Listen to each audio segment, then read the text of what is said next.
Zoe and I had lingered in the shade, meticulously applying sunscreen, as if a layer of SPF would protect us from all pain. We watched the teens lined up for the diving board push and shove and dare each other into ever more dangerous stunts. Do we have to do this? Our expressions must have said loud and clear, because Jenny broke in. Don't think. The two of us, Chinese-American, straight-A students for life, stood blinking at her, uncomprehending. You know what to do, Jenny said, appealing to our knowledge base. It's the same as what you've done before, just a little higher. Come on now. It sounded so sensible on the ground. I tucked my hair into a ponytail, put one last smear of sunscreen on the back of my neck, and took my place in line. A few minutes later, and 10 steps down the plank, I was suspended over the county pool, sweating through my Speedo. I'm on the diving board. This feels a lot higher up than it looks. I took a deep breath and dove in with a big, fat splash. It was one of the proudest moments of my life. Not only did Zoe and I survive, we became divers that day.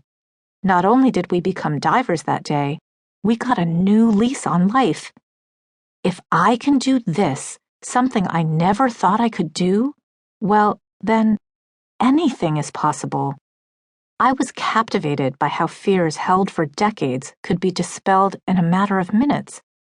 How many of us are held back by fears that make our lives smaller than they need to be, that, before we know it, define who we are? I started a blog about facing fears and trying new things in midlife called Facing 40 Upside Down. I figured if I committed myself in writing, at least Gigi could follow along and hold me to my promises. I wasn't sure if anyone else would read it. Everywhere I looked, I saw confident, successful people. I wasn't sure anyone else could relate. It turned out I was far from alone. Friends from all phases of my life and around the world responded from cyberspace. New acquaintances and neighbors from around the corner pulled me aside at the coffee shop or the playground to tell me how afraid they were. Afraid to swim, to drive at night, to ride a chairlift. Afraid of getting hurt, of looking dumb, of growing old. Some were tentative by nature and nurture. Others remembered living exuberantly until a bad experience scarred them. Still others, spread thin by life's responsibilities, no longer had the energy to shake things up. It struck me how universal the emotions were beneath the specific fears. It all boiled down to fear of pain, fear of rejection, fear of death, a sense of powerlessness.